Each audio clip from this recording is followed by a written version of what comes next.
அது கண்டிப்பா ஏற்றுக்கொள்ள முடியாது. பிரதானத்துவம் இந்த கூட்டத்துக்கு கூட்டப்பட்டது. ஏன் இவ்வளவு பெரிய ஒரு கன்ஃபியூஷன்? நான் ரொம்ப சிம்பிளான ஒரு பர்சன். அவருக்கு வேற எந்த விதமான ரைட்ஸும் கிடையாது. வணக்கம். நேர்பட பேசு நிகழ்ச்சிக்கு வரவேற்கிறோம். ஒரே நாள்ல 12 பாலியல் குற்றங்கள் தமிழ்நாட்டில் நடைபெற்றிருக்கு. ஆட்சியாளர்கள் வெட்கப்பட வேண்டும் அப்படின்னு அதிமுகவுடைய பொதுச் செயலாளர் திரு இபிஎஸ் அறிக்கை வெளியிட்டிருக்கிறார். எல்லா குற்றங்களிலும் அரசு விரைந்து நடவடிக்கை எடுக்கிறது, அவதூறு பரப்புகிறது அதிமுக அப்படின்னு சட்டத்துறை அமைச்சர் திரு ரகுபதி அதற்கான விளக்கம் கொடுத்திருக்கிறார். இதுதான் இன்றைய நேர்பட பேசுவின் பேசுபொருள். தமிழ்நாட்டின் காவல்துறை தொடர்ந்து பேசுபொருளாக என்ன காரணம் அப்படிங்கிற தலைப்பில் பேச இருக்கிறோம். மதிமுகவிலிருந்து திரு காரை செல்வராஜ் பங்கேற்றிருக்கிறார். ஓய்வு பெற்ற காவல்துறை உயர் அதிகாரி திரு சித்தனன் இணைந்திருக்கிறார். அரசியல் விமர்சகர் திரு பொன்வில்சன் பங்கேற்றிருக்கிறார். எழுத்தாளர் திரு ராம்கி இணைந்திருக்கிறார். வணக்கம் விருந்தினர்கள் அனைவருக்கும். திரு சித்தனன், இன்றைய செய்தித்தாளில் அந்த 12 பாலியல் குற்றங்கள் ஒரே நாளில் நடந்தது குறித்து தொகுத்தும் போட்டிருக்கிறாங்க. திரு எடப்பாடியுடைய அந்த ஸ்டேட்மெண்ட்ல பயங்கரவாதிகள் ஆட்சி நடக்கும் நாடுகளில் கூட இத்தகைய கொடூரம் நடந்ததில்லை என எண்ணும் அளவு இந்த ஸ்டாலின் மாடல் ஆட்சி நடந்து வருகிறது அப்படின்னு அவர் சொல்றார். பெண்கள் அந்த அளவுக்கு பாதுகாப்பு இல்லாம தமிழ்நாட்டில் இருக்கிறாங்களா? எதிர்கட்சி தலைவர் சொல்றாங்க. அப்படிலாம் ஒண்ணுமே இல்லைங்க. அதாவது உங்களுக்கும் தெரிஞ்சதுதான், நாட்டில் எல்லாத்துக்கும் தெரிஞ்சதுதான். மே 2026 சீக்கிரமாக வரப்போகுது. ஸோ எல்லாருமே போலீஸை தங்களோட அரசியல் லாபத்துக்காக பயன்படுத்தி அரசியலாக்குறார்கள். அதான் முக்கியமான ஒரு விஷயம். இப்போ எதை பிடிச்சனா பித்தந்தீரும் அப்படிங்கிற மாதிரி பண்ணோம்னா சொல்றதெல்லாம் குற்றம் குற்றம் குற்றம் சொன்னா தான். ஸோ எதிர்கட்சி என்பது எதிரி கட்சி மாதிரி ஆக்ட் பண்ணா தான் பப்ளிக் மத்தியில் நமக்கு ஒரு சிம்பதி கிடைக்கும், நம்ம அடுத்த ஆட்சிக்கு வர முடியும் அல்லது ஓட்டு எடுக்க முடியும் அப்படிங்கிற ஒரே நோக்கத்துக்காக வேண்டிதான் இப்படி ஒரு துவேஷ அரசியல் மாதிரி எல்லாத்தையுமே சொல்லிட்டு இருக்காங்க. தவிர நடக்காதது இல்ல, நடந்ததுதான் 12 தாங்க. இப்போ நான் போலீஸ்ல 36 உண்மை தான் பேசணுங்க. 36 வருடங்கள் நான் போலீஸ்ல பணிபுரிந்திருக்கிறேன். அப்பெல்லாம் பாத்தீங்கன்னா சாதாரணமா ஒரு மாவட்டத்துக்கு ஒரு நாளைக்கு ஒரு கேஸாவது இந்த மாதிரி பாலியல் ரீதியான குற்றங்கள் அல்லது பாலியல் வல்லுறவு குற்றங்கள் வரும். இப்போ தெரியும் 30க்கும் மேற்பட்ட மாவட்டங்கள் இருக்கு. அப்போ ஒரு நாளில் 30க்கும் மேற்பட்டது நடக்கணும். அப்படிலாம் நடக்கல. 12 தான், ஒரு நாளில் 12 தான் சொல்லிருக்காரு அவரு. ஆக உண்மையிலேயே போலீஸ் என்னன்னா இந்த குறைஞ்சிருக்கீங்கிறீங்களா? இல்ல ரொம்ப உண்மையிலேயே போலீஸ் ரொம்ப மேஜர் ஸ்ட்ரென்த், கம்மியான ஒரு ஸ்ட்ரென்த். இப்போ நீங்க ஒரு யுனைடெட் நேஷன் ஆர்கனைசேஷன் சொல்றதே பாத்தீங்கன்னா 1000 பப்ளிக்கு குறைந்தபட்சம் 13 போலீஸ் இருக்குன்னு சொல்றாங்க. பிரான்ஸ், அமெரிக்கா அண்ட் இங்கிலாந்துல 13 இருக்காங்க, 12 13 இருக்காங்க. நம்ம இதில் பார்த்தீங்கன்னா நம்ம கணக்கில் இப்போ கூட சமீபத்தில் அரசாங்கத்தை கேள்வி கேட்கும்போது ரைட் இன்ஃபர்மேஷன் ஆக்டில் சொல்லும் போதே சொன்னாங்க, தமிழ்நாட்டில் பொறுத்த மட்டில் 2 போலீஸ் இருக்காங்க 1000 பேருக்கு, 2.5 அவ்வளோதான் இருக்கிறாங்க போலீஸ். ஸோ பாப்புலேஷன் 3 கோடி ஒரு நாளைக்கு முன்னாடி இருந்தது பார்த்தோன்னா இப்போ ஏறத்தாழ 8 கோடி பாப்புலேஷன் ஆகிப்போச்சு. ஸோ 8 கோடி பாப்புலேஷனுக்கு கம்மியான ஒரு ஸ்ட்ரென்த்தை வச்சுக்கிட்டு இரவு பகல் பாராமல், ஓய்வு இல்லாமல், சனிக்கிழமை ஞாயிற்றுக்கிழமை விடுமுறை இல்லாமல், பொங்கல் தீபாவளி இல்லாமல் போலீஸ் கஷ்டப்பட்டு வேலை செய்கிறாங்க சார். உண்மையிலேயே இதே போலீஸ் எதிர்கட்சி தலைவர் திரு அவர்கள் பணி சொல்லும் போது, அவர்கள் சிஎம்ஆ இருக்கும் போது இதே போலீஸ் ரொம்ப நல்ல போலீஸுங்க, தங்கம் முலாம் பூசினா போலீஸுங்க. இப்போ அவர் எதிர்கட்சிக்கு போன பிறகு மோசமான போலீஸுங்க. ஏன்னா வேலையே செய்யல. ஏன்னா உண்மையிலேயே அவர் ஸ்டாட்டிஸ்டிக்ஸ் ஒரு நாளைக்கு 12 சொல்றாரு பார்த்தீங்களா, அந்த ஸ்டாட்டிஸ்டிக்ஸ் உண்மையிலேயே என்கிட்ட இருக்கு. அதெல்லாம் வெளியே சொல்லி ஒரு அந்த எண்ணிக்கையை சொல்லி நான் அசிங்கப்படுத்த விரும்பல. அப்பெல்லாம் ரொம்ப அதிகமாக நடந்தது, இப்போ கம்மியாக தான் இருக்கு. அது இந்த அரசாங்கம் அந்த அரசாங்கம் இல்லை. ஆனால் ஓட்டுக்காக வேண்டி எலெக்ஷன் வந்துட்டுனா உடனே போலீஸை எடுத்த உடனே குறை சொல்றது அப்படிங்கிறது ஒரு மோசமான விஷயம். ஒரே நாள்ல தமிழ்நாடு முழுவதும் ஒரே நாள்ல நான் தான் சொல்றேன், 30 வழக்குகள் நடந்ததெல்லாம் இருந்திருக்குங்க, இருக்குதுங்க. ஒரே நாள்ல நடந்திருக்குங்க. அது எல்லாருக்கும் தெரியாதுங்க. இப்போ சோசியல் மீடியா அதிகமாகி போச்சு, டிவி சேனல் 40க்கு மேல ஆகி போச்சு.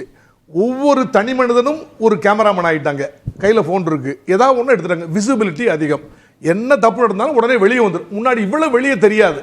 ஒரு நாளைக்கு 30-35 கேஸ் கூட ஸ்டேட் ஃபுல்லாக நடந்திருக்கு, ஆனால் வெளியே தெரியாது. இப்போ வெளியே தெரிகிறது. அதான் ஒரு விஷயம். வேற போலீஸ் எஃபெக்டிவாக ஃபங்க்ஷன் பண்ண போய் ப்ரிவென்டிவ் ஸ்டெப்ஸ் நிறைய எடுக்க போய் தான், நிறைய சிசிடிவி கேமராலாம் போட்டு நிறைய பெட்ரோலிங்லாம் பண்ண போய் தான் 12 கேஸ் குறைஞ்சு போயிருக்கு. அது ஒரு பெரிய சட்ட ஒழுங்கு கேடு என்று அர்த்தம் அல்ல. ஆக ஒரு நாள்ல 12 கேஸ் ஆயிப்போச்சு, அப்போ நீங்க மோசம் அப்படின்னு ஒரு ஸ்டாட்டிஸ்டிக்ஸ் வந்து இவர் சொன்னாருன்னா, போலீஸ் நைட்டும் பகலும் இந்த கம்மியான போலீஸை வச்சுக்கிட்டு நாங்க பிரிவென்டிவ் ஆக்ஷன் எடுத்து எத்தனை குற்றங்கள் இதனால் தடுக்கப்பட்டிருக்கிறது அப்படிங்கிறதுக்கு அவருக்கு ஸ்டாட்டிஸ்டிக்ஸ் இருக்கா? அவர் சொன்னாரா? என்னைக்காவது சொன்னாரா? போலீஸ் நல்லா பண்ணாங்க, ஒரு 100 கேஸ் தடுக்கப்பட்டிருக்குதுங்க, ஆனா 12 கேஸ் நடந்துக்கு போய் என்னைக்காவது சொன்னாரா? இல்ல. அவருக்கு வேண்டியது குற்றம் சொல்லணும். இல்ல, என்ன ஸ்டேட்மெண்ட்னா, இந்த அரசு பெண்களுக்கு எதிரான பாலியல் குற்ற சம்பவங்களை உரிய முறையில் தடுக்காமல் பாலியல் குற்றவாளிகள் மீது கடும் நடவடிக்கை எடுக்க தவறியதால் இத்தகைய கொடூரங்கள் தினம்தோறும் நிகழ்கின்றன. நீங்க கடும் நடவடிக்கை சொல்றாங்க. இப்ப எதிர்க்கட்சி தேர்தலில் மாண்புமிகு எதிர்க்கட்சி தலைவர் அவர்கள் இப்படி ஒரு ஸ்டாட்டிஸ்டிக்ஸ் கொடுத்தாங்க அப்படின்னா, அந்த ஸ்டாட்டிஸ்டிக்ஸ் வந்து உண்மையிலேயே பெண்களின் பாதுகாப்பை முன்னெடுத்து இருக்கிறது, பெண்களின் நலனில் முன்னெடுத்து இருக்கிறது அப்படின்னு நினைக்கிறீங்க நீங்க? இல்ல. சொல்லட்டமே ஆக்கப்பூர்வமாக, நீங்க இந்த ஸ்டெப் எல்லாம் நீங்க எடுக்கலைங்க, உங்க அரசு வந்து இந்த போலீஸ் தவறி விட்டது, இதெல்லாம் எடுத்திருந்தா என் ஆட்சியில் நான் எடுத்துங்க, அதனால சட்ட ஒழுங்கு நிலைநாட்டப்பட்டது, பெண்களுக்கு பாலியல் ரீதியான குற்றங்கள் இழைக்கப்படவில்லை, சுத்தமான ஒரு உத்தோப்பியா ஆட்சி தான் இருந்தது. 2 பாயிண்ட் சொல்லுங்க. நீங்க சும்மா அரசியல் அரசியல் அரசியல் எடுக்காததுனாலதானே இல்லைங்க. என்ன எடுக்கலன்னு சொல்றீங்க? உடனே என்ன சொல்லுவீங்க நீங்க? போலீஸை பார்த்தா பொதுமக்கள் அந்த குற்றவாளிகளுக்கு பயம் விட்டு போச்சு அப்படின்னு ஒரு சின்ன ஒரு அலிகேஷன் சொல்லுவாங்க. என்ன போலீஸ் அப்படின்னா ஏதாவது ஒரு பேய் பிசாசு மாதிரி ஏதாவது மேக்கப் போட்டு வரணும்னு நினைக்கிறீங்களா? உடனடியாக கைது செய்கிறார்கள், உடனடியாக நீதிமன்றத்தில் ஆஜர் பண்றாங்க, நீதிமன்றத்தில் வழக்கு விசாரணை விட்டு கடுமையான தண்டனை வழங்கப்பட வேண்டும். இப்போ நீங்க ஒரு சின்ன விஷயம் பாருங்க, இந்த ஹேம்ராஜ் அப்படின்னு சொல்லி ஒரு ட்ரெயின்ல இப்ப சமீபத்தில் காட்பாடியில் ஒரு கர்ப்பிணி பெண் போயிட்டு இருந்தாங்க. அந்த பெண்ணை பாலியல் வல்லுறவுக்கு உள்ளாக்கி நிறைய பாலியல் சீண்டல் பண்ணி தாக்கி தள்ளி விட்டார், ட்ரெயின்ல தள்ளி விட்டார், கீழே விழுந்தாங்க. பாவம், அந்த பெண்ணு உயிர் பிழைச்சதே பெரிய விஷயம். அதுல என்ன தப்பு இருந்ததுன்னா, போலீஸ் கரெக்டா அவனுக்கு 7-8 கேஸ் போட்டிருக்காங்க, முதல்ல தெஃப்ட் கேஸ் எல்லாம் போட்டிருக்காங்க, அவனை பெயில் விட்டாங்க நீதிமன்றம். திருப்பி இன்னொரு பெண்ணை அதே மாதிரி ட்ரெயின்ல அவர் பாலியல் வல்லுறவுக்கு உள்ளாக்கி ரேப் பண்ணி கொலை செய்திருக்கின்றார், ரேப் அண்ட் மர்டர், பெயில் விட்டாங்க. பெயில் வந்த பிறகு அப்ஸ்காண்ட் ஆயிட்டான், எங்க முன்னே தெரியலங்க, கண்டிக்க முடியல. ஏன்னா எல்லாத்தையும் ஃபாலோ பண்ற அளவுக்கு ஸ்ட்ரென்த் நமக்கு இல்ல, அன்னன்னைக்கு பிரச்சனைக்கு சால்வ் பண்ற மோதமா இருக்கு, அவன் பண்ணிட்டான், அது யாருடைய தப்பு? ஆக நீதிமன்றங்களும் ப்ரோஆக்டிவா வரணும். இப்ப நீங்க இன்னைக்கு பேப்பர்லாம் நீங்க நல்லா படிச்சிருப்பீங்கன்னு நினைக்கிறேன். இங்க ஒரு முக்கியமானது பாருங்க, வெள்ளூர் கோர்ட்ல ஒரு 17 வயசு பையனும் இன்னும் ஒரு 4 பேர் சேர்ந்து பீகாரை சேர்ந்த ஒரு டாக்டர் பெண்மணியை ஆட்டோல போகும்போது கடத்தி ஒரு இடத்துக்கு கொண்டு போய் ரேப் பண்ணிட்டாங்க, விட்டாங்க. அந்த பெண்மணி தப்பிச்சா போதுன்னு அவரும் அவருடைய லவர் 2 பேரும் பீகார் போய் ஆன்லைன் கம்ப்ளைண்ட் கொடுத்து எஃப்ஐஆர் போட்டாங்க. போலீஸ் அரெஸ்ட் பண்ணி பண்ணாங்க. அந்த பையன், அந்த 5 அக்யூஸ்ட்ல ஒரு பையனுக்கு ஜுவனைல் அக்யூஸ்ட் 17 வயசு தான். முன்னாடி இன்னைக்கு வரைக்கும் ஜுவனைல் அக்யூஸ்ட் என்ன, மேக்ஸிமம் 3 இயர்ஸ் தான் பனிஷ்மெண்ட் கொடுக்க முடியும். ஆனால் 2016 ஒரு அமெண்ட்மெண்ட் கொண்டு வந்தாங்க, 16 to 18 வயசு உள்ள ஒரு juvenile heinous offence, murder, rape இந்த மாதிரி அஃபென்ஸ் பண்ணாங்கன்னா he is to be treated on par with adults அப்படின்னு கொண்டு வந்தாங்க. இது வரைக்கும் எங்கேயும் அப்படி கொடுக்கவே இல்லை. ஆனால் இன்னைக்கு நேற்றுக்கு வேலூரில் உள்ள அந்த நீதிமன்றம் ஃபாஸ்ட் ட்ராக் கோர்ட் வந்து இந்த சிறுவனுக்கும் 20 வருட சிறை தண்டனை பிளஸ் 23,000 ரூபாய் அபராதம் அப்படி வச்சாங்க. அதே மாதிரி கேரளாவில் பாருங்க, இன்னைக்கு நீ காலைல பார்த்துருப்பீங்க, ஒரு நடிகர் ஒரு ஷூட்டிங் பிளேஸ்ல ஒரு 9 வயசு சிறுமி நடிக்க வராங்க, அவரை வந்து மிரட்டி பாலியல் வல்லுறவுக்கு உள்ளாக்கிட்டாங்கன்னு கேரளா போலீஸ் கேஸ் போட்டாங்க. நம்ம நீதிமன்றங்கள் என்ன செய்கிறதுன்னா, 4 கவுண்ட் 1 2 3 4 5 செக்ஷன்ல நாங்க எஃப்ஐஆர் போட்டு சார்ஜ் ஷீட் போட்டிருந்தோம்னா, இதுக்கு 4 வருஷம், இதுக்கு 5 வருஷம், இதுக்கு 8 வருஷம், இதுக்கு 10 வருஷம் அப்படின்னு போட்டு கன்கரண்ட்லி இந்த தண்டனைகளை ஏக காலத்தில் அனுபவிக்க வேண்டும் அப்படின்னு கொடுத்துருவாங்க. அப்ப மேக்சிமம் தண்டனை 10 வருஷம், அப்ப எல்லாத்துக்கும் 10 வருஷம் தான். நாங்க கூட நிறைய டிவியில பேசியிருக்கேன், என்னது அமெரிக்காவில அப்படி பண்ணலையே, பிரான்ஸ் அப்படி பண்ணலையே, டு ரன் கன்செக்யூட்டிவ்லி போட வேண்டியதானே, ஏன் இப்படி பண்றீங்க நீங்க, அப்ப 25 வருஷம் வரும்ல அப்படின்னு சொல்லி சொன்னேன்.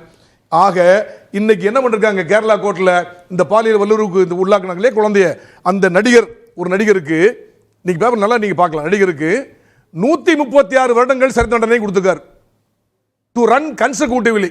இதுல 10 இல்ல 8 இல்ல 25 30 அப்படின்னு கொடுத்து 136 வருஷம் கொடுத்திருக்காங்க. இப்படி பெயில விடக்கூடாது அக்யூஸ.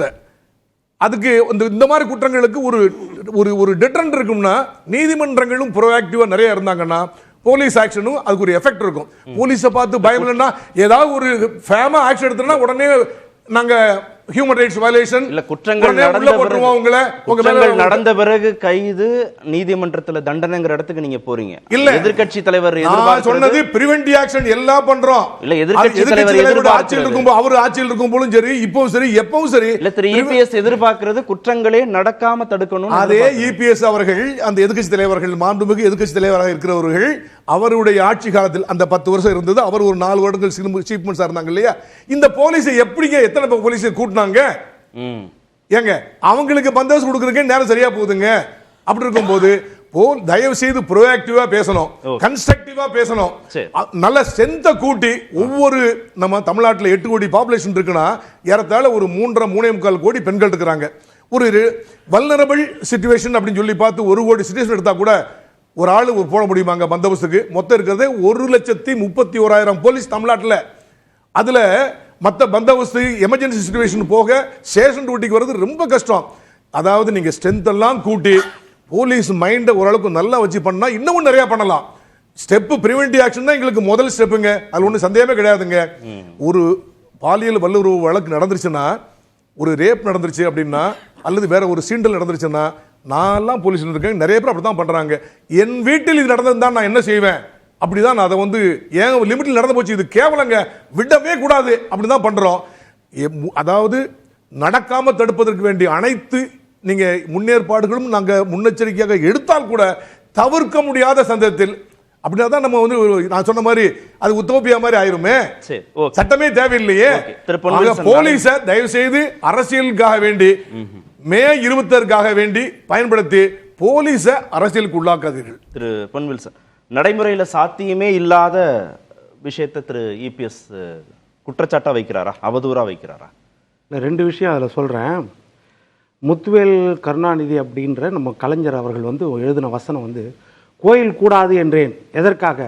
கோயில் கொடியவர்களின் கூடாரம் மாறிவிடக்கூடாது. அதுபோல் காவல்துறையை களங்கப்படுத்த விட காவல்துறையை களங்கப்படுத்தும் அளவிற்கு அதை யார் கட்டுப்படுத்தி வைத்திருக்கிறார்கள் என்பதுதான் இன்னைக்கு கேள்வி. அதுதான் கேள்வி. அப்படி காவல்துறை எல்லா விதத்திலையும் எல்லாம் நேர்மைனா, கலைஞர் நள்ளிரவில் கைது செய்யப்பட்டவும் நேர்மையான விஷயம்தான். அதுவும் அவரை சிறையை தள்ளுவதும் நேர்மையான காவல்துறை அதிகாரிகள் செய்த வேலை தான். அப்படி நம்ம எடுத்துக்க முடியுமா? அப்போ அது பொருள்படுமா?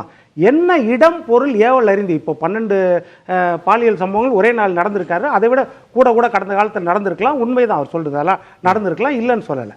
ஆனால் சந்தர்ப்ப சூழ்நிலைகள் கடந்த காலங்களில் நீங்கள் உங்களுடைய ஆட்சி காலத்தில் நடந்ததை வைத்துத்தான் எதிர்க்கட்சி தலைவரும் மக்களும் எடை போடுவார்கள். 31 டிசம்பர் 2022 விருகம்பாக்கத்தில் நடந்த பேராசிரியர் அன்பழகன் 100வது பிறந்தநாள் விழா மேடையில் 2 பெண் எம்பிக்கள் தமிழிச்சி தங்கபாணியின் கனிமொழி இருந்தாங்க. கீழே இறங்கும் போது பிரவீன் ஏகாம்பரம் என்ற 2 அது கட்சி கூட சொல்ல வேண்டாம் 2 இளைஞர்கள் ஒரு பெண் காவலர்களுக்கு அத்தும்புறாங்க. அது என்ன நடக்குது? காவல்துறையில் போய் பஞ்சாயத்து நடந்து ஏதோ மன்னிப்பு கேட்ட மாதிரி சொல்லி அது வாபஸ் பெற வைத்து அந்த பெண் காவலர் அழுகிறார், இந்த மாதிரி நடந்துச்சுன்னு. அப்போ வாபஸ் பெறச்சு பிரஷர் எல்லா பக்கமும். இதே போல எதிர்க்கட்சி தலைவர் பேசின பிறகுதான் 31ஆம் தேதி நடந்ததுக்கு 3ஆம் தேதி எஃப்ஐஆர் பதிவு செய்யப்படுகிறது. இன்றைக்கு அந்த வழக்கின் நிலைமை என்ன? இது ஒரு கேள்விக்குறி. இது வெளிப்படைத்தன்மை வேணும்ல. அடுத்தது KN நேரு திருச்சி சிவா மார்ச் 2023 அந்த ஒரு பிரச்சனையில் என்ன நடந்துச்சுன்னா, நீதிமன்ற காவல் நிலையத்தில், நீதிமன்றத்தில் இருக்கிற வளாகத்தில் இருக்கிற காவல் நிலையம், அந்த காவல் நிலையத்தில் புகுந்து காவலர் சாந்தி அவர்களுக்கு கையில் காயம். அந்த 10 பேரை விடுதலை பண்ணி யார் கூட்டு போறா? கவுன்சிலர் காஜாமலை, விஜய், முத்துசெல்வம், ராமதாஸ், ஒன்றிய குழு தலைவர் துரைராஜ், பொன்னகன், இவர்கள் மேல 10 பிரிவுகளில் வழக்கு பதிவு செய்யப்படுகிறது. இன்றைக்கு அவர்கள் எங்கே இருக்கிறார்கள்? இப்ப இது உண்மையா இல்லையா? இது சந்தேகத்துக்கு இடம் கொடுக்குமா இல்லையா?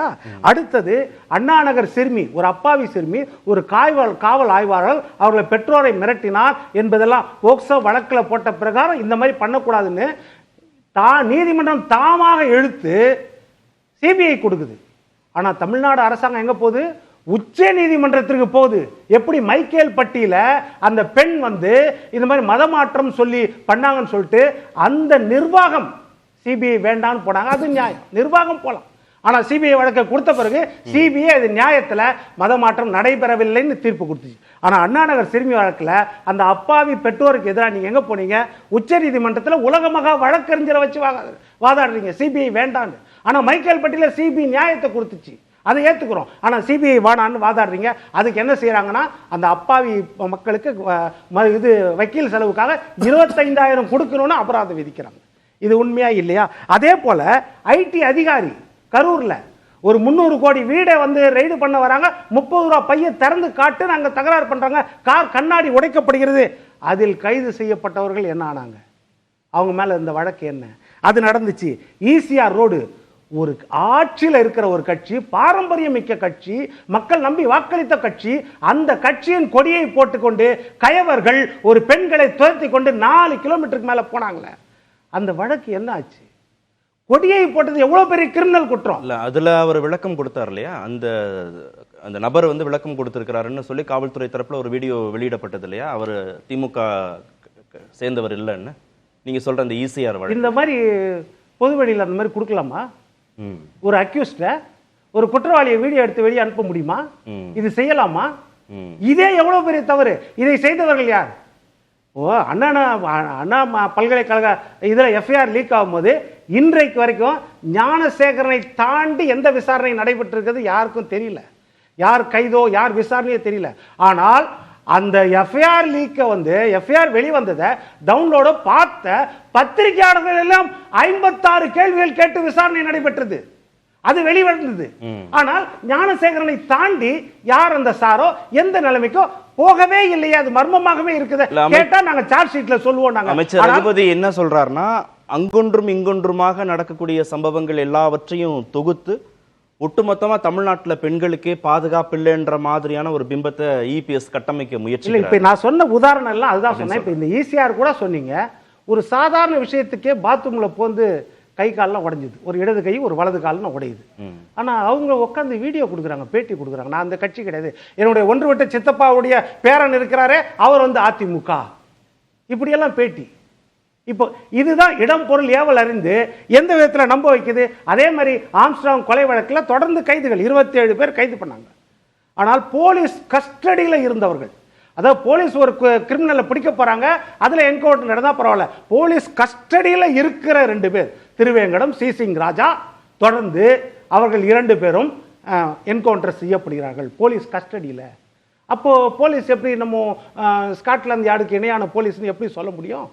இப்ப இந்த விஷயங்கள சந்தேகம். நம்ம போலீஸை குறை சொல்லலாம்.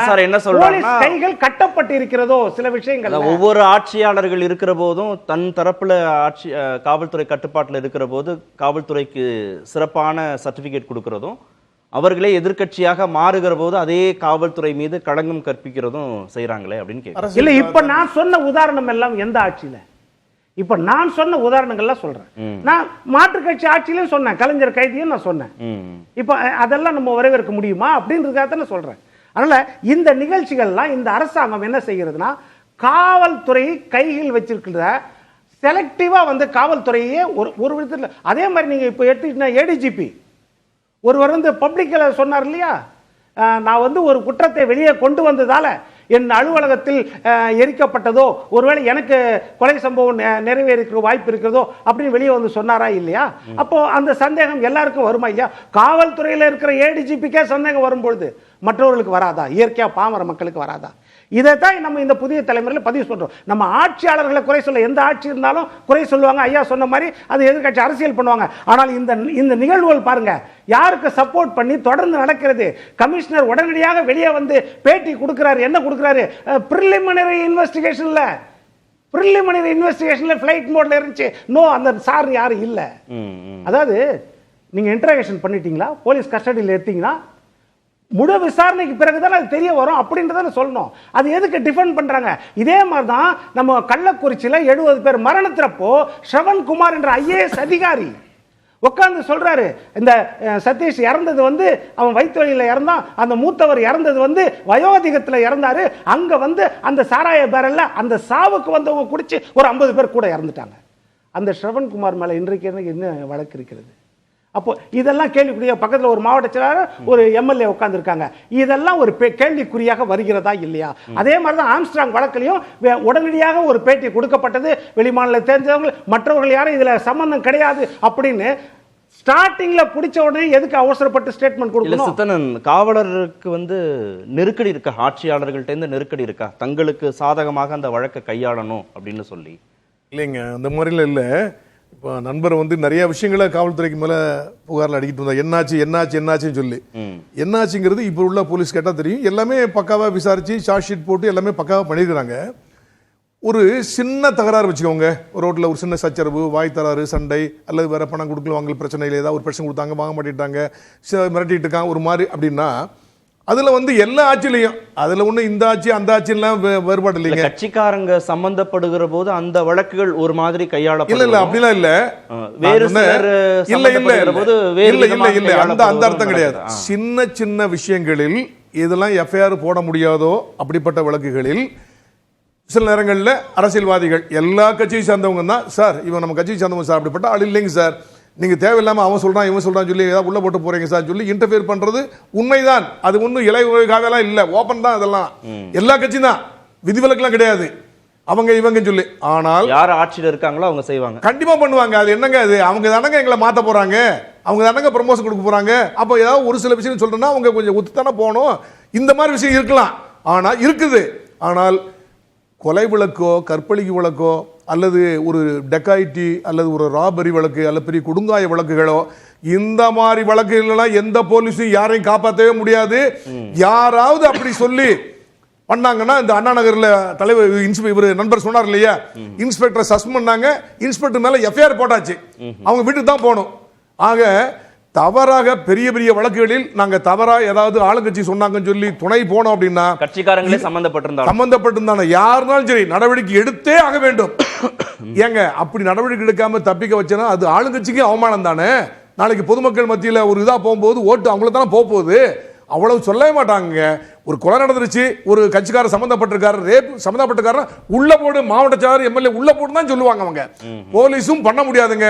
அதையும் மீறி ஏதாவது ஒரு போலீஸ் ஏதாவது ஒரு ஆதாயத்துக்காக வேண்டி கட்சியில் ஆதாய மடங்குக்காக வேண்டி ஏதாவது பண்ணாங்கன்னா முதலாள் ஜெயில் போடுறது அந்த இன்ஸ்பெக்டர் தான் போவார். திரு செல்வராஜ், ஒட்டு மொத்தமா தமிழ்நாட்டில் பெண்களுக்கே பாதுகாப்பு இல்லை, மாநிலம் முழுவதும் 12 பாலியல் சம்பவங்கள் குற்றங்கள் ஒரே நாளில் நடக்குதுங்கிறது பெண்கள் மத்தியில் ஒரு அச்சத்தை ஏற்படுத்தாதா? மாநிலத்துடைய சட்டம் ஒழுங்கு குறித்து மக்களுக்கு ஒரு அதிருப்தி? பெண்கள் மத்தியில் மட்டுமில்லை, ஒட்டுமொத்த சமூகமே அதை நினைச்சு வருத்தப்பட வேண்டிய கவலைப்பட வேண்டிய செய்தி தான். அதில் மாற்றுக்கருத்து எதுவும் இருக்கா? இல்லை. சமீபத்தில் வந்த ஆய்வின்படி பணி செய்கிற இடங்களில், பொது இடங்களில் பெண்கள் பாதுகாப்பான இருக்கக்கூடிய நகரங்களில் சென்னை தான் முதலிடம் பெற்றது. அதையும் நீங்கள் கணக்கில் எடுத்துக்கணும். இரண்டும் இருக்கிற பொழுது இப்படி பாதுகாப்பாக உள்ள நகரங்களில் தமிழ்நாட்டில் இந்த மாதிரி நடக்கிறது என்பது விவாதிக்கப்பட வேண்டிய ஒன்பது. யார் அது தவறு செய்திருந்தாலும், யார் எந்த அது காவல்துறையோ இல்லை நீதிமன்றங்கள் பெயில் கொடுக்காம விடுவிக்கிறதோ, இதற்கு எந்த சூழல் காரணமாக இருந்தாலும் அந்த சூழலை பற்றி நிச்சயமாக நாம் விவாதிக்க வேண்டும் என்பதில் மாற்றுக்கருத்து. ஆட்சியாளர்கள் பொறுப்பேற்றுக்கணும் அப்படின்னு தான் எதிர்கட்சிகள். இல்லை, இயல்பாகவே பொறுப்பு அவங்களுக்கு தானே வரும். நீங்கள் ஏற்றுக்கணும்னா மேடை ஏறி இதுக்கு நான் தான் பொறுப்பு, இதை நான் பொறுப்பை ஏற்றுக்கிறேன்னு யாரும் சொல்ல. இல்லை, அப்படி சொல்லலை. அமைச்சர் பாலியல் புகார்களை வைத்து அவதூறு பரப்புறது தொடர்கதையா இருக்கு. இபிஎஸ்க்கு இல்ல, பெண் குழந்தைகளுக்கு பாதுகாப்பு இல்லைன்னு அவதூறு செய்யறாரு. நடவடிக்கை எடுக்கிறதுனால தான் குழந்தைகள் தைரியத்தோடு புகார்கள் கொடுக்குறாங்க. பாஜகவுக்கு ராஜ விசுவாசம் காட்டுவதற்காக, மடை மாத்துவதற்காக அவர் இப்படிலாம் பேசுறாரு. இல்லை, அவர் சொன்ன 2 விஷயங்களை நீங்க எடுத்துக்கணும். மற்றதில் அரசியல் இருக்கிறது. எதிர்கட்சி தலைவர் இந்த வேலையை தான் செய்யணும். அவர் செய்த நான் தவறுன்னு சொல்ல மாட்டேன். அவர் சொல்லுவதில் எவ்வளவு உண்மை இருக்கிறது என்பதை நாம் அலசி பார்க்க வேண்டியது ஒரு அரசாங்கத்தினுடைய கடமை. அதில் 2 விஷயங்கள் அமைச்சர் ரகுபதி சொல்லியிருக்காங்க. ஒன்று எந்த இது மாதிரி குற்றங்கள் வந்தாலும் விரைந்து நாங்கள் நடவடிக்கை எடுக்கிறோம் அப்படின்னு அதற்கான வரிசைப்படுத்தி காரணங்களையும் கொடுத்து ஒரு அமைச்சருக்குரிய பொறுப்போடும் சொல்லியிருக்காரு. எதிர்கட்சி தலைவர் என்ன நோக்கத்தோடு இதை எடுத்து வைக்கிறார், ஒட்டுமொத்த தமிழ்நாடே இப்படி இருக்கு, அரசாங்கம் பொறுப்பேற்றுக் கொள்ளணும் என்று வைக்கிற பொழுது சமூக குற்றங்கள் தான் நடந்த பிறகு நாங்கள் நடவடிக்கை எடுக்கிறோன்றார். ஆனா எதிர்கட்சிகள் எதிர்பார்ப்பு நடக்காம தடுக்கணும். இல்ல, நடக்காம தடுக்கிறதுக்கு அதுல சமீபத்திலே ஒரு ஆய்வு வந்திருக்கிறது. உங்களுக்கு தண்டனை கொடுக்கிறோம், போக்சோ சட்டங்கள் வந்திருக்கிறது. அதுக்கு பிறகு புதுசா சட்ட மசோதாக்கள் கொண்டு கடுமையாக்கி இருக்கிறோம். குற்றங்களை தண்டிப்பதற்காக கடுமையான தண்டனைகள் வந்ததற்கு பிறகு எவ்வளவு குற்றங்கள் குறைந்திருக்கிறது என்பதற்கான தரவுகள் இதுவரைக்கும் எந்த ஆய்வுக்கும் உட்படுத்தப்படவில்லை என்பதை நீங்க பார்க்கணும். இரண்டாவது, சமீபத்தில் வந்து டெமோக்ராட்டிக் ரிஃபார்ம்ஸுங்கிற ஆகஸ்ட் 2024 ஒரு ஆய்வறிக்கை கொடுத்துருந்தாங்க. நீங்கள் அதையும் நம்ம கணக்கில் எடுத்து நம்ம இந்த இடத்துல விவாதிக்கணும்னு நினைக்கிறேன். அந்த ஆய்வறிக்கையிலே இந்தியாவிலே 151 எம்எல்ஏ எம்பிக்கள் மீது பாலியல் குற்றங்கள், பெண்களுக்கு எதிரான குற்றங்கள் சுமத்தப்பட்டு இருக்கிறது. கிட்டத்தட்ட ஒரு 4800 எம்எல்ஏ, 4800 எம்பி அவருடைய இந்த தேர்தல் நேரத்தில் பிராமண பத்திரம் தாக்கல் பண்ணுவாங்க இல்லைங்களா, அதில் இருக்கிற குற்றங்களை எடுத்து ஒரு ஆய்வு செய்திருக்காங்க. எல்லா கட்சியும் சேர்ந்தவங்களும் எடுத்து ஆய்வு பண்ணியிருக்காங்க. இப்போ இந்த குற்றங்கள் நடப்பது என்பது சட்டம் கடுமையாக இல்லை, அதனால் நடக்கிறது. இல்லை, காவல்துறை வந்து தங்களுடைய பணியை சரியாக செய்யவில்லை, முறையாக அதை அவர்கள் அந்த குற்றங்களை தடுத்து நிறுத்துவதற்கு முன்னெச்சரிக்கை நடவடிக்கையாக காவல்துறை என்ன பண்ண முடியும் கேட்டீங்கன்னா, ஒரு குற்றவாளி, அறியப்பட்ட குற்றவாளிகள் லிஸ்ட் இருக்கும், ரவுடி லிஸ்ட் கையில் இருக்கும். எல்லா காவல்துறை நீங்க அதிகாரிகள்ட்டையுமே அது இருக்கும் அந்தந்த காவல் நிலையங்கள்ல எனக்கு தெரிஞ்ச வரை. அவர்களை வந்து தொடர் வாட்ச் பண்ணுறதும், அவர்கள் மீண்டும் அந்த குற்றச்செயலில் ஈடுபடாமல் இருப்பதற்கான வாய்ப்புகளை காவல்துறை பெற்றிருக்கிறது. ஏதோ ஒரு பள்ளிக்கூடத்திலே ஒரு ஆசிரியர் செய்கிற குற்றம் இருக்குது பார்த்தீங்களா, ஆசிரியர்கள் வந்து மாணவிகளுக்கு பாலியல் கொடுக்கறது இப்போ சமீப காலமாக நம்ம நிறையா வரிசையாக வந்துக்கிட்டு இருக்கு. அது வந்து ரொம்ப கவலைப்பட வேண்டிய செய்தி. பயிற்றுவிக்கிற ஒரு ஆசிரியரே இப்படி ஒரு மாணவியிடம் நடந்து கொள்வது என்பது ஏற்றுக்கொள்ள முடியாதது.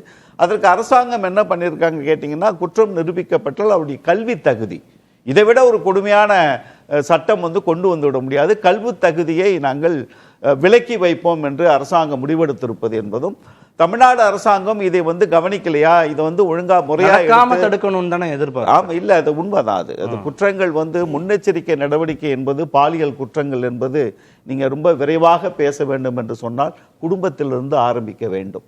ஆணாதிக்க சிந்தனை இருக்கு பார்த்தீங்களா, ஆண் திமிர் இருக்கு பார்த்தீங்களா, அந்த ஆணவம் வந்து நான் எதையும் செய்வேன் என்கிற மனப்பான்மை இந்த சமூகம் ஆண்களுக்கு குடும்பத்திலிருந்தே வழங்கி வர்றாங்க.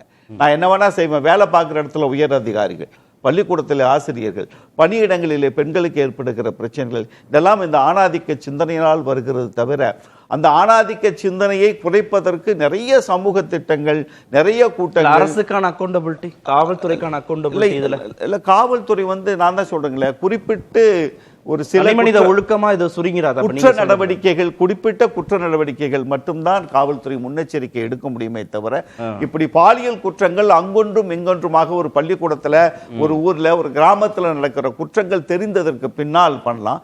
நம்ம நண்பர் பொன் வில்சன் சொன்ன செய்திகளை நம்ம கவனத்தில் எடுத்துக்காம இருக்கக்கூடாது, அதை எடுத்துக்கத்தான் வேணும். ஆனால் அந்த வாதங்கள் மட்டும் இதற்கு ஒரு நிறைவான ஒரு வழியை கொடுத்து விடுமா, வாசலை திறந்து விடுமா என்று இல்லை. காவல்துறையினரும் தவறு செய்கிறார்கள். காவல்துறையில வந்து எஃப்ஐஆர் பதிவு பண்ணாம குற்ற வழக்குகள் வந்ததற்கு பிறகு எத்தனை அதிகாரிகள் முறையாக அதை வந்து கையாளலன்னு சொல்லிட்டு வெளியிலே தெரியாம முடிந்து போன பஞ்சாயத்துக்கள் இருக்கிறது. வெளியில் தெரிந்து அந்த காவல்துறை அதிகாரிகள் மீது நடவடிக்கை எடுத்து நம்ம பார்த்திருக்கோம். கட்ட பஞ்சாயத்துக்கள் காவல்துறையிலும் நடக்கிறது, அதை இல்லாம இல்ல, அதை மறுக்கவும் முடியாது. ஒரு 5000 காவல் நிலையங்கள்ல ஒரு 5 காவல் நிலையங்கள் நடக்கிறது என்பதை தவிர்க்கப்பட வேண்டும். அதுவே வந்து ஒரு ஒட்டுமொத்த குற்றத்திற்கான சூழ்நிலையே அதுதான் காரணம். அரசியல்வாதிகள் உள்ள போறது காரணம் சொல்றது ஒன்னே ஒன்று சொல்லிடுறேன். நீங்க சமீபத்தில் நம்ம ஒரு சாதியார் ஒருத்தர் வட இந்தியாவில் கைது செய்யப்பட்டார். பாலியல் வன்முறை பெண் குற்றவாளிகள் கைது செய்யப்பட்டார். அவருக்கு பிறந்த நாள் வரும்போதெல்லாம் 1 மாதம் பெயில் கொடுக்குறாங்க, ஜாமீன் கொடுக்குறாங்க.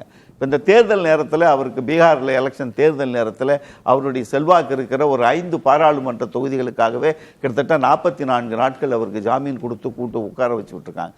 இது போன்றதொரு நடவடிக்கைகள், ஒரு அரசாங்கமே அதற்கு துணை இருக்கிற ஒரு சூழ்நிலைகள், அரசியலை மையப்படுத்தி இந்த குற்றங்களை தடுக்க நினைக்கிற சூழ்நிலைகளை முதலில் மாற்ற வேண்டும். இதை தடுப்பதற்கு என்பது சட்டங்கள் எவ்வளவு கடுமையானாலும் அதற்கான தரவுகள் நம்மிடம் இல்லை. குடும்பத்திலிருந்தே அந்த ஆண் பெண் பாலின சமத்துவம் என்பது பயிற்றுவிக்கப்பட வேண்டும். இது இன்னும் வேகமாக எடுத்து செல்ல வேண்டிய கட்டத்தில் தான் நம்ம இருக்கோம். திரு ராம்கி, பாலியல் குற்றங்கள் நடக்காம அரசால தடுக்க முடியாது, அந்த யதார்த்தத்தை புரிஞ்சுக்கணும்னு வலியுறுத்துறாங்களே. அது காவல்துறையோட குற்ற தடுப்புத்துறைன்னு இருக்குது, கண்காணிப்புன்னு இருக்குது. இது ரெண்டும் முக்கியமான அவருடைய ரோல்ஸ் தான். ரோல்ஸ் அண்ட் ரெஸ்பான்ஸ்ல அது ஒரு முக்கியமான விஷயம் தான். இதுல வந்து எதிர்க்கட்சி தலைவர் வந்து அரசியல், அவர் பேசுவது அரசியல், அவருடைய அறிக்கையில் அரசியல் தெரியுது அப்படிங்கிறத நம்ம வந்து அதை ஈஸியாக கலந்து விட முடியாது. ஏன்னா நமக்கு வந்து எல்லா எதிர்க்கட்சி தலைவர், இப்போ நீங்கள் துணை முதல்வர் உதயநிதி ஸ்டாலினுக்கும் அண்ணாமலைக்கும் ஒரு மிகப்பெரிய வான வேடிக்கை நடக்குது. ஆனால் எதிர்க்கட்சி தலைவர் அவருடைய அறிக்கையில் வந்து ரொம்ப டேட்டா கொடுக்குறாரு. இப்போ நீங்கள் பார்த்தீங்கன்னா ஜனவரி 1ஆம் தேதியிலேருந்து பிப்ரவரி 14 வரைக்கும் தமிழ்நாட்டில் 107 போக்சோ வழக்குகள் பதிவு செய்யப்பட்டு ஒரு டேட்டா கொடுக்குறாரு. இந்த டேட்டா வந்து எந்த மாதிரியான இதே மாதிரியான டேட்டாவை நம்ம வந்து ஆளுங்கட்சி தரப்புலேருந்து எதிர்பார்க்குறோம்ல. இப்போ நீங்கள் வந்து அமைச்சர் கொடுக்குற அறிக்கையில் என்னம்னா நீங்கள் வந்து நாங்கள் வந்து துரிதமாக நடவடிக்கை எடுக்கிறோம் அப்படிங்கிறதான் விழிப்புணர்வு அதிகரிச்சிருக்கிறதுனால, காவல்துறை அரசு மீது நம்பிக்கை வந்திருக்கிறதுனால நிறைய பேர் வந்து புகாரை பதிவு செய்யறாங்க மாணவிகள் அப்படின்னு அமைச்சர் சொல்றாரு. ஓகே, ஆனா புகார் செய்தால்தான் நம்ம வந்து நடவடிக்கை எடுக்க முடியுங்கிற மாதிரி இந்த விஷயம் இருக்கு பாத்தீங்களா. பெண்கள் சம்பந்தமான, குறிப்பாக பள்ளி மாணவிகள் சம்பந்தப்பட்ட விஷயங்கள்ல புகார் செய்தால்தான் நாங்கள் நடவடிக்கை எடுக்க முடியுங்கிறது அது வந்து சாத்தியமில்லாத விஷயம். ஆனால் பெரும்பாலான புகார்கள் செய்யப்படவே விடாது. இது ரொம்ப முக்கியமான விஷயம். வந்து தமிழ்நாட்டில் பல பள்ளிகளில் பெட்ரோல் ஆசிரியர் சங்கம் மீட்டிங்லாம் நடத்தப்படுவதே இல்லை. நீங்க ஒரு மாணவி, பாதிக்கப்பட்ட மாணவி புகார் தெரிவிக்க முன்வர வேண்டும் என்றால் அவருடைய பெற்றோருடைய ஆதரவு மிக முக்கியமா தேவை. பெற்றோர்கள் நினைத்தால் அந்த புகார் தடுக்க முடியும், அதை ப்ரொசீட் பண்ண முடியும். ஸோ அதனால அங்க நிறைய பிளாக்ஸ் நிறைய இருக்கு. இந்த சந்தர்ப்பத்தை பயன்படுத்திட்டு தானே பாலியல் தொந்தரவு நடக்குது, பாலியல் குற்றங்கள் நடக்குது. இப்போ இந்த பெண் காவலர் சென்னையில பாலியல் தொந்தரவுக்கு உள்ளானதுல செயினை பறிக்க அந்த நபர் முயற்சி பண்ணியிருக்கிறாரு. இவங்க காவலருங்கிறதுனால அதை தடுப்பதற்கு முயற்சி பண்ணியிருக்கிறாங்க. அந்த சமயத்துல தப்பிப்பதற்காக அவர் பாலியல் தொந்தரவு பண்ணி அவர் தப்பிக்க முயற்சி பண்ணியிருக்கிறாருங்கிறது செய்தி. புதுக்கோட்டையில ஆசிரியர் மீது குற்றச்சாட்டு, மாணவிகள் கொடுத்த குற்றச்சாட்டு. இன்னைக்கு போராட்டம் நடக்குது. அந்த ஆசிரியரை திட்டமிட்டே மாட்டி விடுவதற்காக பொய்யான குற்றச்சாட்டை சொன்னாங்கன்னு போராட்டம் நடத்தினதே மாணவிகள் தான். அவரை விடுவிக்கணும், வேறு சில ஆசிரியர்கள் மீது நடவடிக்கை எடுக்கணும்ன்றாங்க. இந்த திருப்பத்தூர் ஆம்பூர் சம்பவத்தில் பார்த்தீங்கன்னா அதில் அந்த சிறுமி 3 வயது சிறுமி நடைபாதையில் குடும்பம் தங்கியிருக்கிறாங்க. அந்த சம்பவத்தை பயன்படுத்தி கொண்டு 11ஆம் வகுப்பு மாணவர் வந்து அந்த சிறுமிக்கு பாலியல் வன்கொடுமை செய்கிறார். இந்த 12 சம்பவங்களையும் நீங்கள் பார்த்தீங்கன்னா எல்லாருமே அந்தந்த நேரத்தை, அந்தந்த சம்பவத்தை அவங்க தனக்கு சாதகமாக பயன்படுத்தி கொண்டு பாலியல் வன்கொடுமைக்கு உள்ளாக்கி இருக்கிறாங்க எதிர்த்தரப்பை. அப்புறம் காதலனை சந்திக்க வந்த ஒரு சிறுமி தஞ்சாவூர்ல நின்றுருக்கிறாங்க. நாங்கள் அழைச்சிட்டு போறோம்னு சொல்லி அவருடைய செல்போன் சுவிட்ச் ஆஃப் பண்ணப்பட்டிருக்கு. அப்போ அங்க இருந்த நபர்கள் விசாரிச்சு அவங்க கொண்டு போய் பாலியல் வன்கொடுமையை செய்து மீண்டும் அனுப்பியிருக்கிறாங்க. காவல்துறை விசாரிச்சு ஏன் தனியா நிற்கிறீங்கன்னு விசாரிச்சு அந்த சம்பந்தப்பட்ட நபரையும் காதலனையுமே கைது செய்திருக்கிறாங்க. திருப்பூர்ல ஒடிசாவை சேர்ந்த கணவன் மனைவி 2 பேரும் வேலை இல்லைன்னு சொந்த ஊருக்கு போவதற்காக நின்றுருக்கிறாங்க. பீகாரை சேர்ந்த இளைஞர்கள் அவங்க கிட்ட விசாரிச்சுட்டு எங்க வீட்டில் தங்கி நீங்க வேலை பார்க்கலாம் வாங்க, நாங்க வேலை தேடி கொடுக்குறோம்னு சொல்லி அழைத்துட்டு போய் கணவனை கட்டி போட்டுட்டு பாலியல் வன்கொடுமைக்கு உள்ளாக்கி இருக்காங்க. இதை அரசு தடுக்க முடியும்ன்றது எந்த புள்ளி, அதுதான் புரிஞ்சுக்க வேண்டியது. இல்ல, இந்த பொதுவா திடீரென்று அதிகரிக்கப்படுகிற அந்த சம்பவங்கள் அது ஒரு பக்கம், ட்ரெண்ட் அப்படியே நிறைய அடிக்கடி செய்திகள் அடிபடுவது, நிச்சயமாக அதற்கான ஒரு நடவடிக்கைகள் எடுத்து ஆகணும். என்ன மாதிரியான நடவடிக்கைகள் ஆளுங்கட்சி தரப்பிலிருந்து எடுக்கப்படுகிறது? நடந்த பிறகு கைது, அந்த வழக்கை துரிதமா நடத்தி நாங்க தண்டனை பெற்றுக் கொடுக்கிறோம்னு சொல்றாங்க. சரி, அதுதான் நான் வந்து சொல்றேன். எதிர்க்கட்சி தலைவருடைய பேச்சு அரசியல் நம்ம அப்படி ஒதுக்கி வச்சுட்டா கூட அண்ணா யூனிவர்சிட்டி சம்பவத்துக்கு அப்புறம் இந்துவோட தலையங்கம் ஒரு முக்கியமான தலையங்கம். அது கடைசி வரி மட்டும் நான் படிச்சு சொல்லிடுறேன். The alacrity displayed in apprehending the culprit should be extended to the filing of charges and securing a conviction. அதாவது குற்றவாளிகளை நீங்கள் கண்டுபிடிப்பதற்காக காட்டுகிற அதே சுறுசுறுப்பு என்பது வழக்கு பதிவு செய்வதிலிருந்து ஆரம்பித்து அவர்களுக்கு தண்டனை பெற்றுத் தருவது வரைக்கும் அதே சுறுசுறுப்பை காட்ட வேண்டும் அப்படிங்கிறத வந்து இந்து தலையங்கம் வலியுறுத்துகிறது. கிட்டத்தட்ட எதிர்க்கட்சி தலைவருடைய அந்த டேக் அப்படிதான் இருக்கு. ஸோ இந்த இடத்துல வந்து என்னன்னா, நீங்க வந்து ஒரு 15 நிமிட போல் சொல்லுவாங்க அன்னைக்கான செய்திகள் முடிகிற மாதிரி.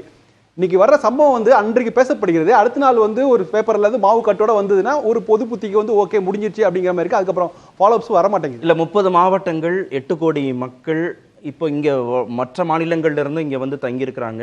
இங்க வந்து நெருக்கடி கூடி இருக்கு, ஆனாலும் எண்ணிக்கை குறைஞ்சிருக்குன்னு அவர் சொல்றாருல. கடந்த கால ஆட்சியை விட ஒப்பீட்டளவுல இந்த முறை எண்ணிக்கை 30 நடந்த இடத்துல 12 தான் நடக்குது ஒரு நாளுங்கிறதே வரவேற்க தகுந்த எண்ணிக்கைன்னு ரிப்போர்ட்டிங் ஆகுது அப்படிங்கிற விஷயத்துல அது ஏற்றுக்கொள்ள வேண்டியதா. ரெண்டாவது காவல்துறைக்கு உள்ள சிக்கல்கள் இருக்குது, ஒர்க் ஃபோர்ஸ் டெப்ளாய் பண்ண முடியாது அப்படிங்கலாம்.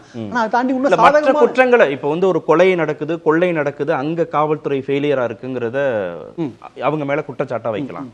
ஒரு சம்பவத்தை, சந்தர்ப்பத்தை, அந்த நிமிடத்தை தனக்கு சாதகமா பயன்படுத்தி கொண்டு நடக்கக்கூடிய தவற காவல்துறை எப்படி இல்ல அது தடுத்துட அதுதான் முடியும்னு கேக்குறேன். இவரு நண்பர் காரை செல்வ சொன்ன மாதிரி சமூக மாற்றம்ங்கிறது ஒரு விஷயம், அது ஒரு மனோட்டம் மாறணும். அதே நேரத்தில் காவல்துறைக்கும் சில கூடுதல் ரெஸ்பான்சிபிலிட்டி இருக்கு, ஆளுங்க தரப்புக்கும் ஒரு ரெஸ்பான்சிபிலிட்டி இருக்கு, காவல்துறைக்கு ஒரு சில சாதகமான அம்சம் இருக்கு. இன்னைக்கு சிசிடிவிங்கிறது ரொம்ப வலிமையான ஆயுதம், இன்னைக்கு எல்லா இடத்துலயும் இருக்குது. அதன் மூலமாக தான் அவனுடைய பெருமளவில் ஒரு இன்வெஸ்டிகேஷன்ல பெரிய முன்னேற்றம் காண முடியாது.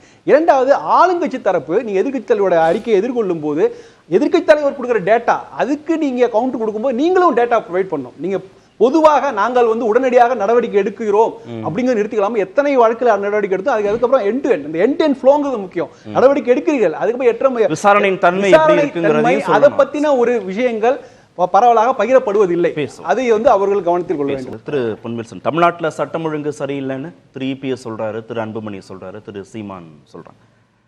ஆனா முதல்வருடைய ஸ்டேட்மெண்ட்ல வெளிநாட்டில் இருந்தும் வெளி மாநிலங்கள் இருந்தும் நிறைய தொழிற்சாலைகள் தொடர்ந்து இங்க வந்துட்டு தான் இருக்கு, அதனால சட்டம் ஒழுங்கு சரியில்லைன்றது வேண்டுமென்றே திட்டமிட்டு பரப்பப்படுது எதிர்க்கட்சிகளானு சொல்றார்.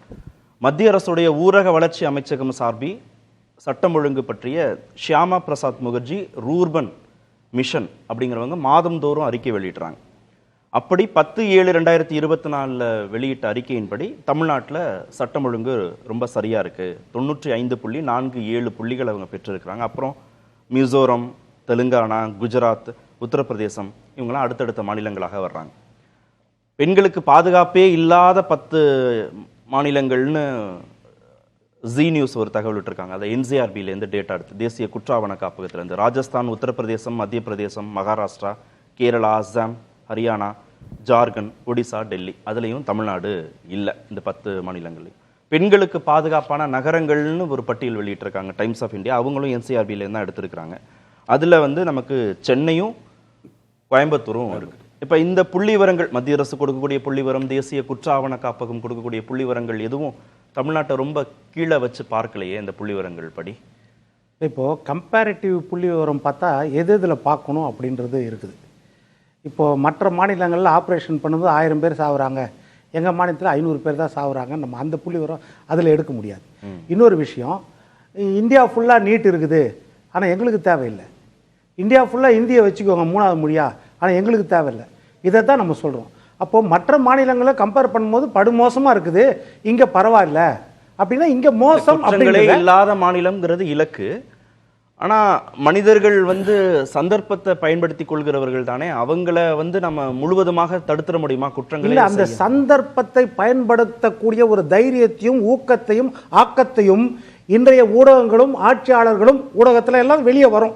எதுனாலும் ஆட்சியாளர்கள் அதை மறைமுகமாக ஊக்குவிக்கிறார்களோ என்ற சந்தேகம் தான் வருகிறது. இரும்பு கலம் 2010 கோவையில் முஸ்கான் என்ற பெண்ணும் ரித்திக் என்ற 10 வயது பெண்ணும் 7 வயது தம்பியும், அந்த மனோகரன்றவனும் அப்புறம் நம்ம மோகன்ராஜ்ன்றவங்களும் அந்த 10 வயது சிறுமியை பாலியல் துன்பு பண்ணி அந்த ரித்திக்ன்ற சிறுவனை தண்ணியில் போட்டு சாவடிச்சிடறான். யாரும் கமிஷனர் பேட்டி கொடுக்கல, ஒரு டிசி ஈசிஆர்ல நடந்ததுக்கு பேட்டி கொடுக்கல, இதில் நாங்கள் பிடிச்சிருவோன்னு பேட்டி கொடுக்கல. Action speaks. அதாவது மோகன்ராஜ் என்கவுண்டர் செய்யப்படுகிறார், அடுத்தது மனோகரன் கியூரேட்டிவ் பெட்டிஷனுக்கு போறார், மறுசீராய்வு மனுக்கு உச்ச நீதிமன்றம் வரைக்கும் தூக்கு தண்டனை விதிக்கப்பட்டு விட்டது. இதுதான் இப்போ இந்த 5 வருஷத்துலயோ இல்ல 10 வருஷம் கூட எடுத்துக்கோ, கடந்த ஆட்சியிலிருந்து ஒரு வெள்ளை அறிக்கை, கடந்த காலத்தில் இந்த மாதிரி பாலியல் வன்கொடுமை செய்தவர்கள் எல்லாம் இன்றைக்கு எந்த இடத்தில் இருக்கிறார்கள்? சிறையில் இருக்கிறார்களா, சார்ஜ் ஷீட் பதிவு செய்ய விட்டதா, இல்லைன்னா ஜாமீன்ல வெளியே அழகா சுத்திட்டு இருக்கிறாங்களா, இல்லைன்னா தண்டனை அனுபவத்தை சிறையில் இருக்கிறாங்களா இத்தனை வருஷம்? இது ஒரு வெள்ளை அறிக்கை, இது வேண்டும். இதைத்தான் நாங்க சொல்றோம். இதைத்தான் பாதுகாப்பற்ற தன்மை. இன்னைக்கு ஒண்ணு வேணாம், ஒரு ஹெல்மெட் உதாரணம் எடுத்துக்கோங்க. கடந்த ஆட்சியில் எடுத்துக்கிட்டா கடந்த காலங்களில் 100க்கு ஒருத்தர் ஹெல்மெட் போடுவார், இன்னைக்கு 100க்கு 99.9 பேர் போடுறாங்கல்ல. எப்படி போடுறாங்க? அப்ப நீங்க சொல்ற அதே சிசிடிவி 8 கோடி மக்கள் கிட்ட 1 கோடி சிசிடிவி இருக்குது, நாம் கண்காணிக்கப்படுகிறோம், அதாவது இந்த கேமராவால் மட்டும் இல்ல அரசாங்கத்தாலும் கண்காணிக்கப்படுகிறோம் என்ற அச்சமும் பயமும் ஆட்சியாளர்களுக்கு மட்டும் இல்ல கட்சிக்காரர்களுக்கு இருந்தால் இந்த பிரச்சனை வராது. தவறு செய்தா கடும் நடவடிக்கைன்னு ஒரு அச்சம் இருந்தா தவறு செய்தவர்கள் செய்ய மாட்டாங்கன்னு சொல்றேன். அதற்கான தான் தரவுகள் இல்லைங்கிறது ஆய்வு சொல்லுகிறது. அதற்கான தரவுகள் இல்லை, இதுவரைக்கும் அதற்கான தரவுகள் ஏற்படலை. போக்சோ சட்டம் தூக்கு மேடைக்கு என்ன சார் கோட் பண்றாருன்னா, 1 வருஷத்துக்கு முன்போ 2 வருஷத்துக்கு முன்போ தவறு செய்து கைது செய்யப்பட்டவர்களுடைய வழக்கின் தன்மை இப்ப எப்படி இருக்கு? அவங்க தண்டிக்கப்பட்டிருக்காங்களா, விடுவிக்கப்பட்டிருக்காங்களா, இல்ல அது பொய்யான குற்றச்சாட்டாங்க அப்படின்னு வெளி உலகத்துக்கு சொல்வதன் மூலமாக தவறு செய்தவர்கள் தண்டிக்கப்பட்டிருக்காருங்கிற அச்சத்தை சமூகத்துல உருவாக்க முடியும் நம்புறேன். நண்பர் பொன் வில்சன் சொன்ன செய்தி நல்ல செய்தி தான். அதுல அவரே முன்னெடுத்து ஒரு ஆர்டிஐல ஒரு 10 வழக்குகளை, இப்ப ஒரு பட்டியலிட்ட 10 வழக்குகளை ஆர்டிஐல கேள்வி கேட்கட்டும். சமூக மாற்றம் அங்கிருந்து தான் வரும். அதிகாரிகள் வந்து நேரடியாக எல்லாத்துக்குமே நம்மகிட்ட பதில் கொடுத்துருவாங்க நம்ம எதிர்பார்க்க முடியாது. நம்ம அவருக்கு பொன் வில்சனுக்கு ஃபிக்ஸ் பண்ண முடியாதுல, அரசுக்கும் காவல்துறைக்கும் தானே. இல்ல அரசுக்கும் காவல்துறை மீது குற்றம் சுமத்துவது ஒன்று, அவர்கள் செய்ய வேண்டிய பணியை செய்யாமல் இருக்கிற பொழுது அதுக்கான ஆர்டிஐ தகவல் நம்ம கொடுக்குறாங்க. நம்ம போன்ற சமூகத்தின் மீது நம்பிக்கை கொண்டவர்கள் இது போன்ற குற்றங்கள் நடக்காமல் இருக்க வேண்டும் என்று நினைப்பவர்கள் அந்த வேலையை செய்யலாம். அது செய்துகிட்டு இருக்காங்க, அது செய்யாமல்லாம் இல்லை. நம்ம இதுல ஒரே இண்டிவிஜுவலா ஒவ்வொரு இஷ்யூ பேஸ்டாவே இது அங்கே நடந்துச்சு இங்கே நடந்துச்சுன்னே நம்ம பேசிக்கிட்டு இருக்கோம். இதுல என்ன ஒரு பெரிய விஷயம்னா, இப்ப அமைச்சர் ரகுபதி குறித்து பேசுகிற பொழுது புள்ளி விவரங்களை கொடுத்துருக்கணும் அப்படின்னு சொன்னாங்க. நானும் அதை எதிர்பார்க்கிறேன். இது வந்து அவர் எதிர்கட்சி தலைவர் என்பதனாலேயே வந்து ஒரு புள்ளி விவரங்களை கொடுக்காம மேம்போக்கா ஒரு அரசியல் செய்தியாக அதை கொண்டு போயிருக்க கூடாது என்று நானும் ஏற்றுக்கொள்கிறேன்.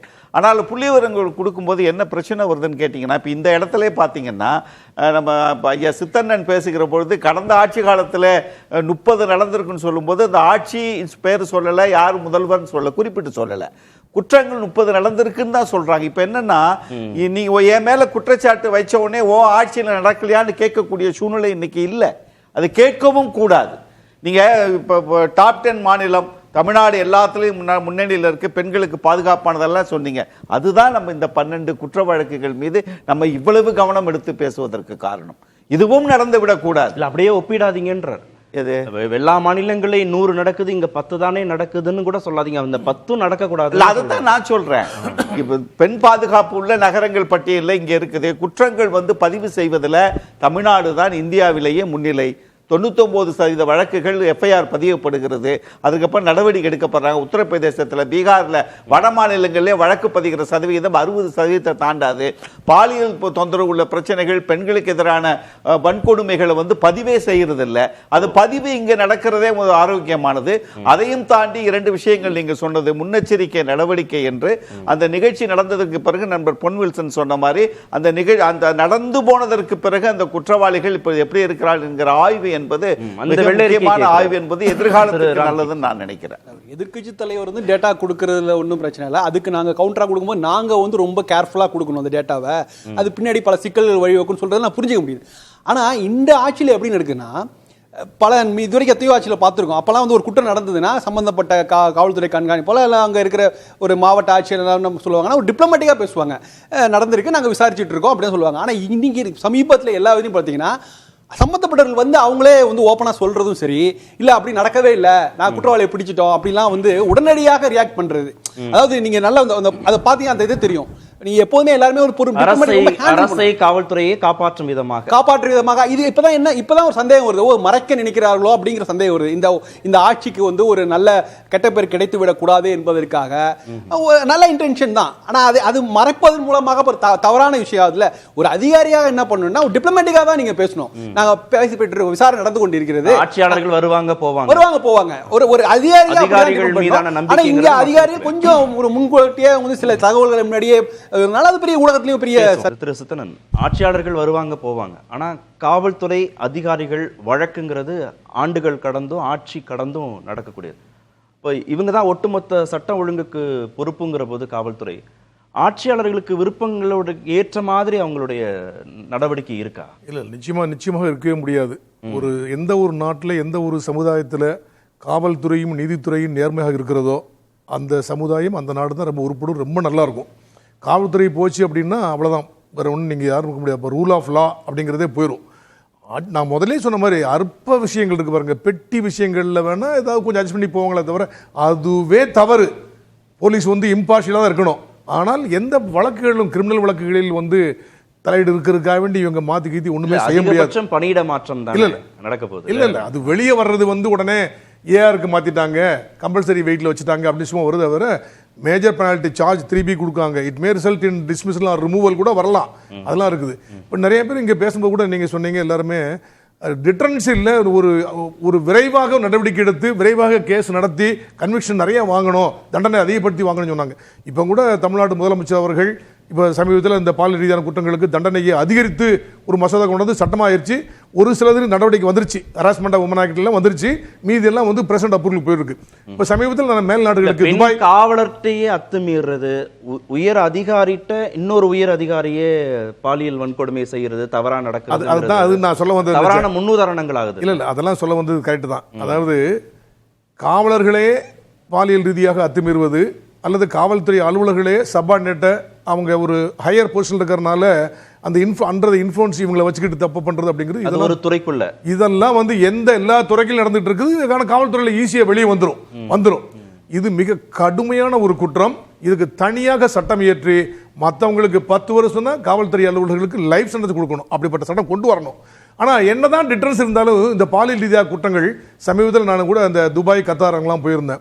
எப்படியாவது ஒரு போலீஸ்மேன்கிற முறையில் எங்கள் ஒரு போலீஸார் ரோட்டில் எங்கேயா இருப்பாங்களா, அவங்ககிட்ட பேசுவோம், எப்படி நடக்கு எப்படி கண்டுபிடிக்காங்க ஏதாவது கேட்பேன்னு பார்த்தோன்னா எங்கே பார்த்தாலும் நான் போன இடங்களில் போலீஸை கண்ணால் பார்க்கவே முடியல. எல்லாருமே அவங்க போலீஸ் ஸ்டேஷனில் கிசி சிட்டிக்கிற கேமரா வச்சு உட்காந்துட்டு இருக்காங்க. அங்கேயும் ரேப் நடக்குது. அங்கே ரேப் தான் என்ன தண்டனை? தலையை வெட்டுறது, பொது இடத்துல வச்சு வெட்டுறது. ஆக டிட்டரன்சி அப்படிங்கிறது பெரிய விஷயம் ஆகாது. ஒரு ரெட்ரிபியூட்டரி தண்டனை இருக்க முடியாது. வர ரிஃபார்மிஸ்ட் தான் நம்ம நாடு. அதனால என்னதான் தண்டனை கூட்டாலும் இது வருது. காரை செல்வராஜ் அவர்கள் நல்லா சொன்னாங்க, நம்மளுடைய நோக்கம் தவறு செய்தவர்கள் திருந்தணும்ன்றது நம்ம நோக்கம். காரை செல்வராஜ் அவர்கள் நல்லா சொன்னாங்க, இது வீட்டிலேயே ஆரம்பிக்கணும்னாங்க. எந்த குழந்தையும் நல்ல குழந்தை தான் மண்ணில் பிறக்கையிலே, அவர் நல்லவராவதும் தீவிரவாதம் அன்னை வளர்ப்பிலே சொல்லுவாங்க. ஏப்பா ஓம் பொண்டாட்டி தவிர மற்றவங்களை எல்லாம் ஓ அம்மா மாதிரி, ஓ மகளை மாதிரி, ஓ அக்கா தங்கச்சி மாதிரி நீ பாரு அப்படின்னு சின்ன பிள்ளையிலிருந்தே ஒரு அம்மா வளர்த்தாங்கன்னா ஓரளவுக்கு அவங்க மனசு நல்லா வரும். ஏன்னா பால் ரீதியாக குற்றங்கள் அப்படிங்கிறது அது ஒரு செக்ஸுங்கிறது ஒரு பயாலஜிக்கல் அர்ஜு. எங்கேயாவது ஒரு இடத்துல எப்படியாவது ஒரு சான்ஸ் கிடைக்கும் போது ஒரு தவறு பண்ணிடுறாங்க. அதுலேயும் ஆணாதிக்க மனப்பான்மை என்று சரியாக சொன்னார். பெண்களை மதிக்க கற்றுக்கொள்ள வேண்டும் அப்படிங்க பண்ணணும். அதெல்லாம் விட பெண்களை மதிக்கன்னு சொல்லிட்டு இந்த சினிமாவில் பண்ணுற கொடுமையை பாருங்க. எந்த சினிமாவும் அப்பாவும் மகளும் அண்ணனும் தங்கச்சியும் ஒன்னா உட்காந்து பார்க்க முடியல. லீடிங் பெரிய பெரிய ஹீரோ சொல்லக்கூடியவங்க, லீடிங் ஹீரோவா இருந்து அரசியல் ஹீரோவா சொல்லக்கூடியவங்க எந்த படத்திலையும் பார்க்க முடியலையே. அவ்வளவு மோசமாக பெண்களை ஒரு போக பொருளாக சித்தரிக்கிறாங்க.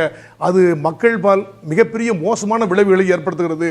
அதே மாதிரி சோசியல் மீடியாவில் பாருங்க, எது தெரியக்கூடாதோ அந்த விஷயங்கள்லாம் சின்ன குழந்தை கூட தெரிஞ்சு போகுதுங்க. இதெல்லாம் ஈஸி போல் இருக்கு, இதெல்லாம் தப்பு இல்லை போல் இருக்கு அப்படிங்கிற மாதிரி ஒரு சூழ்நிலை வந்துருச்சு. சோசியல் மீடியாவில் ரொம்ப மோசமாக வந்துருச்சு, சினிமாவில் மோசமாக வந்துருச்சு. அதுக்கு அரசாங்கத்திலேயும் பொறுப்பு இருக்குது. இப்படிப்பட்ட ஒரு அப்சீன் கண்டென்ட், ஒரு மோசமான விளைவுகள் ஏற்படுத்துறதெல்லாம் தடை செய்வதற்கு வேண்டிய ஏற்பாடு பண்ணணும். இது எல்லாத்தையும் கூட ஒரு ஸ்ட்ராட்டஜி சொல்றேன், ஒரு அதிர்ச்சிகரமானது. 100 குற்றங்கள் நடைபெறுகிறது என்று சொன்னால் ஏறத்தாழ 40 to 45 குற்றங்கள் under the influence of alcohol, குடிபோதையில் நடைபெறுகிறது என்பது ஸ்ட்ராட்டஜி சொல்லுதுங்க. அப்போ குடிபோதை நிறுத்தமா வேண்டாமா? இது யாருடைய பொறுப்புங்க? அதனால இப்போ இன்னொன்னு சொன்னீங்க, கலெக்டிவ் ரெஸ்பான்சிபிலிட்டி தான். ஆனா இன்னொன்னு ஒண்ணே சொல்றேன். போலீஸ் ஆபீசர்ஸ் சில இடங்கள்ல தப்பு பண்றாங்கன்னு நண்பர்கள்லாம் சொன்னாங்க. உண்மை, நான் மனசார ஒத்துக்கிறேன். நிறைய பேர் தப்பு பண்றாங்க. மற்றவங்களோட இவங்க தப்பே பண்ணக்கூடாது, அதுதான் சொசைட்டி எதிர்பார்க்கக்கூடியது, நேர்மையை எதிர்பார்க்கிறது. கடவுளே காப்பாத்துங்க அப்படின்னு சொல்லி போலீஸ் ஸ்டேஷன் வர்றாங்க அல்லது நீதிமன்றத்துக்கு போறாங்க. போலீஸார் தப்பு பண்ணாங்கன்னா இப்போ வந்து அந்த செக்ஷுவல் ரீதியான வழக்குகள் அல்லது ஆசிட் வழக்குகள் அல்லது டிராபிக்கிங் பண்றது, டிராபிக்டு பர்சனை எக்ஸ்ப்ளாய்ட் பண்றது, இப்படிப்பட்ட குற்றங்கள் செய்தால் இந்த பிஎன்எஸ்எஸ்ல 173ல போலீஸ் வழக்கு பதிவு செய்யலன்னா போலீஸ் மேல வழக்கு பதிவு செய்யலாங்க. 199 பிஎன்எஸ்ல வழக்கு பதிவு செய்யலாம், தண்டனை உண்டு. அது எல்லாத்துக்கும் தெரியணும். அதே மாதிரி பாக்ஸ் ஆக்ட்ல கம்ப்ளைண்ட் கொடுத்தாங்கன்னா போலீஸ் வழக்கு பதிவு செய்யலனா செக்ஷன் 21ல போலீஸ் தண்டனை உண்டு, வழக்கு பதியலாம் அப்படிங்கிறது முக்கியங்க. அதை கண்டிப்பா செய்யணும். இது எல்லாத்தையும் விட போலீஸ் இவ்வளவு கஷ்டப்பட்டு எவ்வளவுதான் நைட்டும் பகல் உறங்காம வேலை செஞ்சா கூட கடைசியில் இந்த அரசியல்வாதிகள் மாறி மாறி வரும்போது போலீஸ் மேல போலீஸ் அரசியலுக்குள்ளாக்கி ஆதாயம் தேட முயற்சி பண்றாங்க. காவல்துறை இல்லைங்க, மத்தளத்துக்கு 2 பக்கம் தான் அடி, போலீஸுக்கு எல்லா பக்கத்திலும் அடி. உங்க சைடுல இருந்து அடி, அரசியல்வாதி சைடுல இருந்து அடி, பிரஸ்ல அடி, எல்லாருமே போராட்டம் பண்றாங்க. போலீஸுக்கு இருக்கிற பிரஷர் அதிகம். போலீஸை வேலை செய்ய விடுங்கள், போலீஸை முதுகெலும்ப ஒடிச்சாங்க அப்படிங்கிறதா. நன்றி. நிகழ்ச்சியில் பங்கேற்ற அனைத்து விருந்துகளுக்கும் நேர்பட பேச நிறைய அது கண்டிப்பா ஏற்றுக்கொள்ள முடியாது. பிரதான கூட்டப்பட்டு